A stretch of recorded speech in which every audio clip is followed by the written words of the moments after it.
En 3 ans, le Burkina Faso a changé d'échelle. Avant 2022, moins de 15% des villages avaient une électricité permanente. Aujourd'hui, le chiffre dépasse 88% et la vie quotidienne s'allonge en heures utiles. Ce basculement ne tient pas à un projet isolé. Agriculture, eau, routes, énergie solaire et finances ont été reliés pour créer une chaîne de valeur locale avec des effets cumulatifs visibles. Alors, que faut-il comprendre de cette révolution silencieuse portée par Ibrahim Traoré et quelles leçons prudentes peut-on en tirer pour d'autres pays en crise? Ce récit promet une lecture claire de ce qui change réellement quand un pays fragile tente de remplacer la dépendance par l'autonomie sans romantisme ni condamnation hâtive. L'enjeu pour le lecteur est simple: comprendre en 10 à 15 minutes comment des choix concrets, mesurables, peuvent transformer des indicateurs abstraits en effets tangibles sur la vie quotidienne. Derrière les chiffres d'électrification, de transformation agricole ou de rapatriement des capitaux, se jouent des arbitrages risqués, des tensions sociales possibles et des paris politiques assumés. Le cas du Burkina Faso permet d'examiner ces arbitrages sans détour, car les résultats revendiqués sont déjà visibles et débattus. Si cette trajectoire échoue, elle renforcera l'idée que la dépendance extérieure est inévitable pour les États vulnérables. Si elle tient, elle bouscule des certitudes bien établies sur l'aide internationale, la souveraineté économique et le rythme du changement. C'est dans cet entre-deux, entre promesse et fragilité, que s'inscrit l'expérience conduite sous Ibrahim Traoré, avec des implications qui dépassent largement les frontières nationales. En moins de 3 ans, le taux d'électrification est passé de moins de 15% à des niveaux majoritaires dans de nombreuses zones rurales, modifiant immédiatement les rythmes scolaires, sanitaires et productifs. Cette progression rapide n'est pas le résultat d'un programme unique, mais l'effet cumulé de projets lancés en parallèle et pensés pour se renforcer mutuellement. Le point clé, souvent manqué dans les lectures rapides, tient à la logique de synchronisation. L'électrification solaire seule n'aurait produit qu'un gain partiel si les routes rurales étaient restées impraticables ou si l'eau avait continué à manquer en saison sèche. De la même manière, transformer localement les récoltes n'aurait eu qu'un impact limité sans accès fiable à l'énergie et sans financier capable de retenir la valeur créée. C'est cette interdépendance qui structure la stratégie mise en œuvre au Burkina Faso. Sous la direction d'Ibrahim Traoré, les priorités ont été recentrées sur quelques leviers considérés comme vitaux: agriculture, énergie, eau et finances. Plutôt que d'étaler les investissements, les réformes ont cherché à concentrer les efforts afin de produire des résultats visibles rapidement, capables de renforcer l'adhésion sociale. Cette approche comporte un risque évident: si un maillon cède, l'ensemble du système se fragilise. Mais elle permet aussi un effet d'entraînement difficile à obtenir avec des projets isolés. Le contexte de départ éclaire ce choix. Le Burkina Faso dépendait fortement des importations alimentaires, subissait des coupures d'électricité fréquentes et voyait une part importante de son épargne circuler hors du pays. Cette situation réduisait la marge de manœuvre politique et exposait l'économie aux chocs extérieurs. En réorganisant simultanément plusieurs secteurs, l'objectif affiché était de réduire cette vulnérabilité structurelle sans attendre des cycles d'aide longs et conditionnels. La question centrale devient alors moins celle de l'intention que de la soutenabilité. Cette accélération coordonnée peut-elle durer et à quelles conditions sociales, économiques et politiques? Pour saisir l'effet concret de ces réformes, il faut quitter les agrégats nationaux et observer un point d'entrée plus humain. Dans plusieurs zones rurales, la transformation commence par un changement presque banal: des récoltes qui ne pourrissent plus faute de débouchés. Avant, une partie significative des productions maraîchères était perdue, non par manque de travail, mais par absence de transformation locale et de stockage. Avec l'installation d'unités de transformation comme la Red Gold Factory, les producteurs ont vu leur cycle se stabiliser. Les tomates, auparavant vendues à bas prix ou jetées, sont désormais intégrées à une chaîne de valeur locale. Cette évolution modifie les décisions au niveau des ménages. Semer devient un calcul plus prévisible, investir du temps et des ressources cesse d'être un pari aveugle. L'impact précoce se manifeste aussi dans les villages électrifiés. L'arrivée d'une énergie stable prolonge les heures d'activité, mais surtout, elle change l'organisation sociale.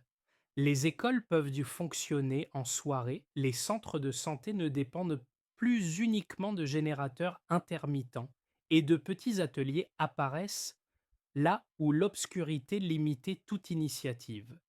Ces changements sont modestes, pris isolément, mais leur répétition crée un sentiment de continuité économique.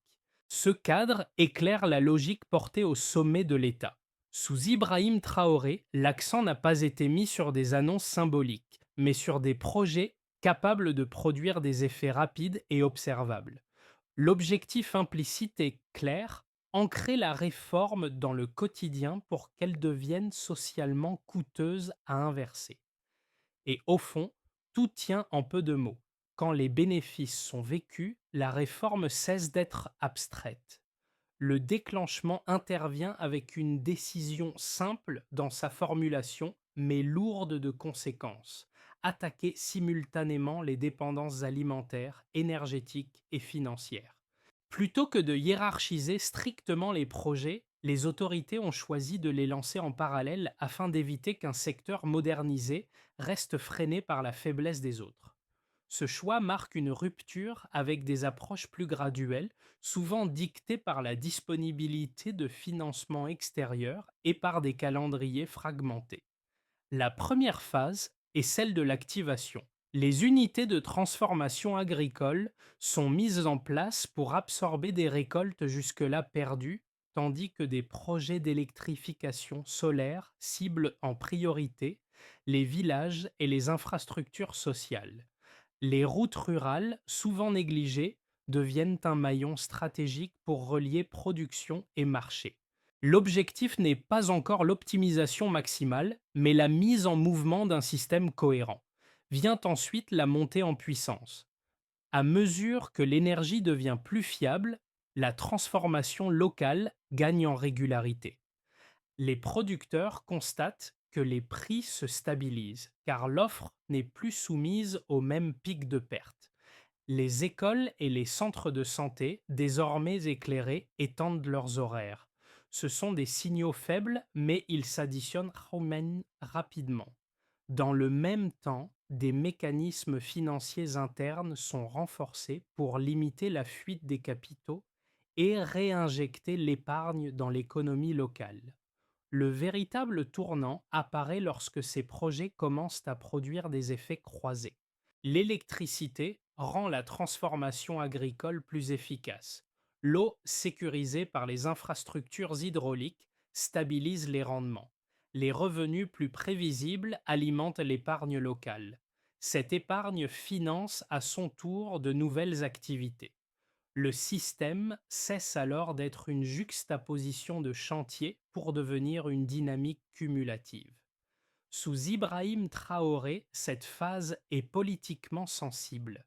Les attentes montent vite et le risque d'un essoufflement est réel si les résultats tardent ou s'avèrent inégaux selon les régions. La stratégie repose donc sur la visibilité. Chaque avancée doit être perceptible par une partie identifiable de la population. Ce choix réduit l'espace pour des ajustements discrets, mais il renforce la pression pour livrer des résultats concrets. La dernière étape observable est celle des répliques. Une économie moins dépendante des importations commence à amortir plus efficacement les chocs extérieurs. Les variations de prix internationaux pèsent toujours, mais elles ne se traduisent de la plus immédiatement par des ruptures locales.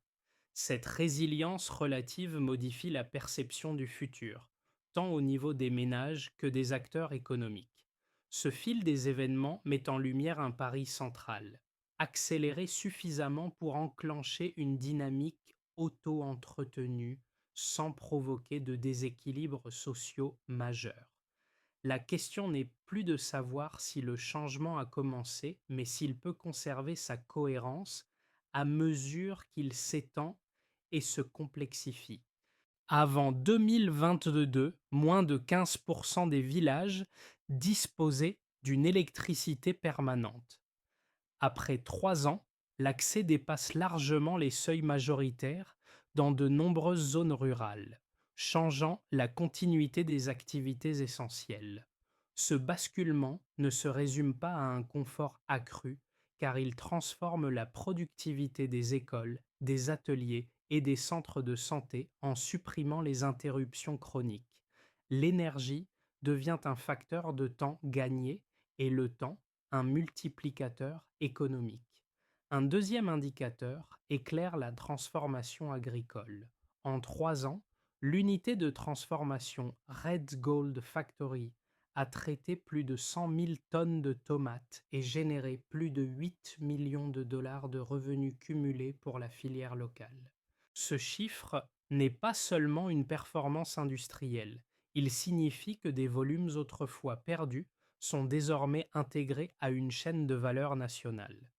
La stabilisation des prix qui en découle réduit l'incertitude pour les producteurs, rendant les décisions de semis et d'investissement moins risquées et plus rationnelles. Le troisième repère concerne l'eau et la sécurité alimentaire. Le barrage Ziga stocke plus de 40 millions de mètres cubes d'eau, assurant une irrigation stable pour plus de 600 000 personnes. Concrètement, cela atténue l'impact des périodes de sécheresse et réduit la dépendance aux aléas climatiques. L'effet mesurable n'est pas seulement agricole, il est sanitaire et social, car la régularité de l'approvisionnement en eau limite les ruptures de production et les tensions locales. Ces trois chiffres fonctionnent ensemble. L'électricité soutient la transformation et les services. L'eau stabilise la production vivrière et la valeur créée circule davantage à l'intérieur du pays. Cette cohérence explique pourquoi les indicateurs progressent de manière cumulative plutôt qu'isolée. Sous la conduite d'Ibrahim Traoré, l'accent a été mis sur cette lisibilité des résultats, afin que les données correspondent à des expériences vécues par les citoyens. Il reste toutefois des limites à souligner. Ces indicateurs ne disent rien de la répartition territoriale exacte des bénéfices, ni des coûts budgétaires à long terme. Une électrification rapide peut masquer des disparités régionales, et des revenus concentrés dans certaines filières peuvent se créer de nouvelles dépendances internes. Les chiffres attestent d'un changement réel, mais ils ne garantissent pas à eux seuls la soutenabilité du modèle. L'intérêt de ces preuves quantitatives réside donc moins dans leur ampleur brute que dans leur articulation. Elles montrent qu'un pays peut réduire certaines vulnérabilités structurelles quand les investissements sont synchronisés et suivis. La question ouverte demeure celle du maintien de cette trajectoire lorsque les projets initiaux auront cessé de produire leurs gains les plus visibles. On entend parfois une première critique. Elle affirme que la réduction rapide de la dépendance extérieure est structurellement risquée pour un pays aux ressources limitées. Selon cette lecture, investir simultanément dans l'agriculture, l'énergie, l'eau et la finance mobilise des capitaux et des capacités administratives qui pourraient dépasser les seuils de soutenabilité. Le danger identifié est double: créer des goulets d'étranglement techniques et exposer l'économie à des chocs si un financement ou une infrastructure clé venait à faillir. Une autre critique revient souvent. Elle souligne le risque social. Des transformations accélérées peuvent aider à déséquilibrer des filières existantes, déplacer des emplois et accroître des inégalités régionales. Une électrification rapide, par exemple, peut bénéficier d'abord à certaines zones au détriment d'autres, alimentant des frustrations locales. De même, la concentration sur des chaînes de valeur spécifiques peut fragiliser des producteurs non intégrés au nouveau modèle. Dans cette perspective, la prudence graduelle est présentée comme une garantie de stabilité. Ces critiques méritent d'être prises au sérieux car elles correspondent à des échecs observés ailleurs. Toutefois, les données disponibles nuancent leur portée dans le cas étudié. Les projets n'ont pas été lancés isolément, mais conçus pour se soutenir mutuellement, réduisant le risque qu'un secteur modernisé reste bloqué par un autre. L'interconnexion limite aussi la dépendance à un financement unique, car la valeur créée localement alimente progressivement les investissements suivants. Sur le plan social, l'inclusion des communautés dans les projets agricoles et énergétiques atténue une partie des tensions anticipées. Les emplois créés dans la transformation, l'entretien des infrastructures et les services associés compensent partiellement les déplacements sectoriels. Les résultats observés suggèrent que la rapidité n'a pas entraîné de rupture systémique mais plutôt une recomposition progressive des activités. Sous la conduite d'Ibrahim Traoré, la stratégie assume donc un arbitrage clair. Accepter un niveau de risque plus élevé à court terme pour réduire des vulnérabilités jugées plus coûteuses à long terme. Le débat ne se résout pas par une opposition simple entre prudence et audace, mais par l'évaluation continue des effets réels. La question décisive reste ouverte. Cette balance entre vitesse et stabilité peut-elle être maintenue lorsque les gains initiaux s'atténueront? Ce point marque un changement de cadrage décisif. Jusqu'ici, les réformes pouvaient être lues comme une série de projets efficaces alignés par une volonté politique forte. Au milieu du parcours, elles apparaissent plutôt comme une normalisation progressive de pratiques nouvelles. L'électricité stable, l'eau sécurisée et la transformation locale cessent d'être perçues comme des exceptions pour devenir des références implicites dans l'organisation quotidienne. Ce basculement est important car il modifie les attentes sociales. Quand un service fonctionne de manière continue, son interruption devient politiquement coûteuse et socialement visible. Les écoles éclairées le soir, les centres de santé opérationnels sans rupture et les producteurs capables d'écouler leurs récoltes localement redéfinissent ce qui est considéré comme acceptable. La réforme change alors de nature. Elle n'est plus un effort ponctuel, mais un standard à défendre. Sous Ibrahim Traoré, cette dynamique crée un effet de verrouillage. Revenir en arrière signifierait non seulement abandonner des investissements, mais aussi retirer des acquis désormais intégrés dans la vie quotidienne. C'est ici que le modèle gagne en résilience symbolique autant qu'économique. Et, dit très simplement, quand la souveraineté se vit chaque jour, elle cesse d'être un slogan pour devenir une contrainte durable sur l'action publique. Pour l'État, les effets les plus visibles se situent dans la marge de manœuvre retrouvée. Une production agricole plus stable et une énergie moins intermittente réduisent la pression sur les importations et limitent l'exposition immédiate aux chocs extérieurs. Cette évolution ne supprime pas la dépendance aux marchés internationaux, mais elle en modifie le poids relatif. Les décisions publiques gagnent en prévisibilité, car les ruptures soudaines deviennent moins fréquentes. Sous Ibrahim Traoré, cette capacité à planifier sur plusieurs mois plutôt qu'à réagir en urgence constitue un changement structurel. Du côté des entreprises locales, l'impact se traduit par une continuité accrue de l'activité. Les ateliers, les petites unités de transformation et les services bénéficient d'horaires étendus et de coûts plus lisibles. L'accès à des microcrédits internes, renforcé par le rapatriement des dépôts bancaires, soutient l'investissement à petite échelle. Le résultat n'est pas une explosion de la croissance, mais une densification du tissu économique, avec davantage d'initiatives viables sur la durée. Pour les citoyens, les conséquences sont plus diffuses, mais profondément ancrées dans le quotidien. L'électrification permet l'enseignement en soirée, l'accès régulier aux soins et une diversification des activités domestiques et artisanales.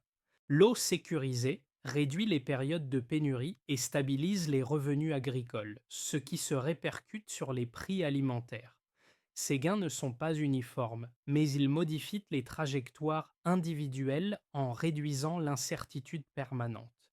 À l'échelle régionale, le cas burkinabé commence à produire un effet d'entraînement.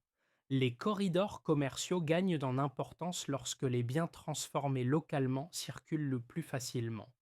L'expérience est observée par d'autres pays confrontés à des contraintes similaires, non comme un modèle clé en main, mais comme une démonstration de faisabilité. Ibrahim Traoré est ainsi perçu, au-delà des frontières, comme l'initiateur d'une approche pragmatique plutôt qu'idéologique. Ses conséquences répondent à la question ouverte plus tôt. Que change concrètement cette trajectoire pour différents groupes? Elle montre que l'enjeu principal n'est pas l'ampleur spectaculaire des résultats, mais leur diffusion progressive. La transformation agit comme une somme d'ajustements quotidiens qui finissent par redéfinir les attentes collectives et les horizons de décision. C'est dans cette accumulation discrète que réside la portée réelle du changement. Dans un scénario de base, la trajectoire actuelle se prolonge sans rupture majeure. Les infrastructures déjà lancées continuent de produire leurs effets et les secteurs interconnectés consolident ce que leurs gains. L'électrification reste au-dessus des seuils atteints, l'agriculture bénéficie d'une transformation locale plus régulière et les circuits financiers internes soutiennent l'activité des petites entreprises. Si rien ne vient perturber cet équilibre, la croissance demeure modérée mais stable, portée par une accumulation d'améliorations plutôt que par un choc spectaculaire. Un scénario plus optimiste repose sur un effet d'extension maîtrisé. Les projets existants gagnent en efficacité à mesure que les compétences locales se renforcent et que les coûts d'exploitation diminuent. L'expérience burkinabé est alors partiellement reprise dans des pays voisins confrontés à des contraintes similaires, ce qui renforce les échanges régionaux et les corridors commerciaux. Dans ce cadre, l'économie bénéficie d'un surplus de demande régionale et d'une meilleure intégration logistique. Si cette dynamique se confirme, les gains initiaux cessent d'être exceptionnels et deviennent structurels. À l'inverse, un scénario dégradé doit être envisagé. Des pressions extérieures accrues, une contraction des marchés mondiaux ou des tensions budgétaires peuvent ralentir l'expansion. L'inflation et la hausse des coûts d'importation pèseraient alors sur les ménages et les entreprises. Toutefois, les infrastructures internes joueraient un rôle d'amortisseur. L'eau, l'énergie et la transformation agricole permettraient de limiter les ruptures, même si la croissance retombe à un niveau plus faible. Le système ne s'effondrerait pas, mais il fonctionnerait en régime contraint. Ces scénarios ne prédisent pas l'avenir, ils encadrent des conditions. Si les investissements sont entretenus et évalués régulièrement, alors les gains cumulés ont des chances de se maintenir.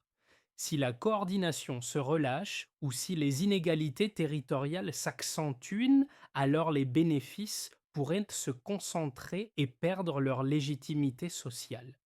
La variable décisive n'est pas seulement économique mais institutionnelle, la capacité à ajuster sans rompre. La recommandation centrale est donc intellectuelle autant que politique. Observer les signaux faibles, accepter des corrections graduelles et éviter la tentation d'une accélération non maîtrisée. La question qui s'impose est simple et ouverte. Face à ces trois trajectoires possibles, Quels choix collectifs permettront de préserver l'élan sans sacrifier la stabilité? Pour les agriculteurs et les ménages ruraux, l'impact le plus immédiat réside dans la prévisibilité retrouvée. Quand l'eau est disponible de manière régulière et que les récoltes peuvent être transformées localement, le travail cesse d'être entièrement soumis à l'aléa. Cette stabilité relative permet de planifier, même modestement, des investissements en semences, en outils ou en éducation. Le changement n'est pas spectaculaire, mais il modifie la relation au risque et à l'avenir. Pour les travailleurs urbains et les petites entreprises, l'effet se mesure surtout en continuité. Une énergie moins intermittente allonge les horaires productifs et réduit les pertes liées aux interruptions. Les ateliers, les commerces et les services peuvent fonctionner sur des cycles plus réguliers.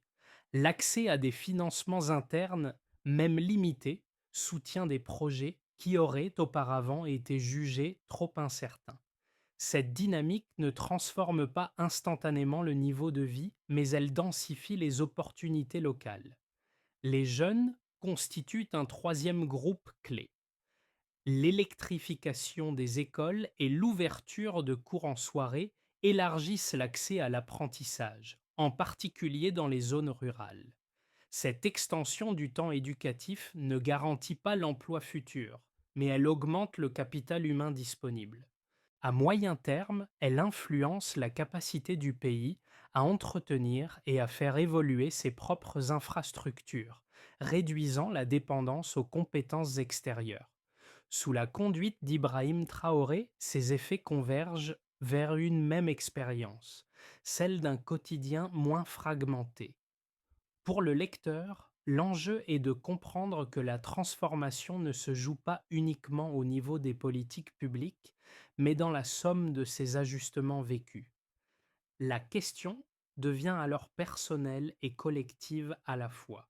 Comment ces changements graduels redéfinissent-ils ce que chacun considère comme un minimum acceptable et quelles attentes nouvelles en découlent-ils pour l'action publique? La première étape consiste à consolider l'existant.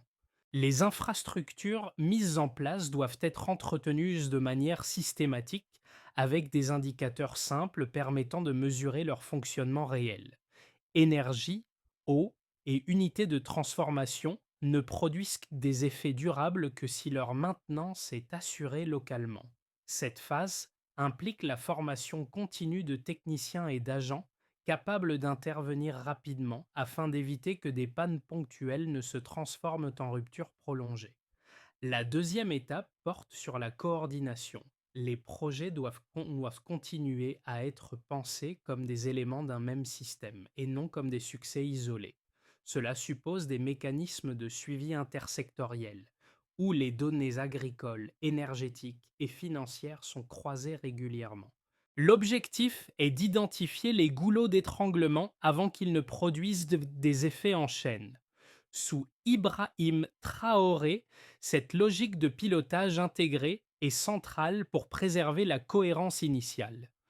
Une troisième étape concerne la transparence et l'évaluation publique. Publier des bilans réguliers, accessibles et compréhensibles permet de maintenir la confiance et d'ajuster les politiques en fonction des résultats observés. Cette pratique réduit le risque de décisions déconnectées du terrain et renforce la responsabilité institutionnelle. Enfin, l'élargissement progressif doit être conditionné à la capacité d'absorption. Étendre l'électrification, la transformation agricole ou les services financiers ne doit se faire qu'à mesure que les compétences locales suivent. Cette prudence active évite l'épuisement des ressources et limite les déséquilibres régionaux. Cette feuille de route ne promet pas une croissance rapide, mais une continuité maîtrisée. Elle répond à la question ouverte plus tôt. Comment maintenir l'élan sans fragiliser les bases? La réponse tient dans une gouvernance attentive, capable de mesurer, corriger et apprendre en permanence. Au fil de ce parcours, une image revient comme un fil discret, des récoltes qui trouvent enfin un débouché, des écoles éclairées le soir, une dit du eau qui coule même en saison sèche. Ce ne sont pas des symboles abstraits, mais des scènes ordinaires devenues possibles parce qu'un ensemble de décisions a été aligné dans le temps. Le motif humain aperçu plus tôt, celui d'un travail qui cesse d'être perdu, sert ici de rappel concret de ce qui est en jeu. Sous Ibrahim Traoré, la transformation du Burkina Faso ne se résume pas à une accumulation de chiffres ou d'infrastructures. Elle prend la forme d'une normalité reconstruite, où l'effort quotidien retrouve un sens économique et social. Cette normalité est fragile, car elle dépend d'un entretien constant et d'une vigilance collective. Mais elle est aussi puissante car elle s'enracine dans des expériences vécues plutôt que dans des promesses lointaines. La force émotionnelle de cette trajectoire tient précisément à son absence de spectaculaire. Rien n'y est instantané, tout y est progressif. Et c'est peut-être là que réside son caractère le plus dérangeant pour les récits classiques du développement. Le changement ne vient pas d'un moment héroïque, mais d'une répétition patiente. On pourrait résumer cela ainsi. Quand l'effort quotidien paie, la dignité redevient tangible. Arrivé à ce point, le récit ne demande ni adhésion aveugle ni rejet réflexe. Il invite plutôt à une mise en perspective.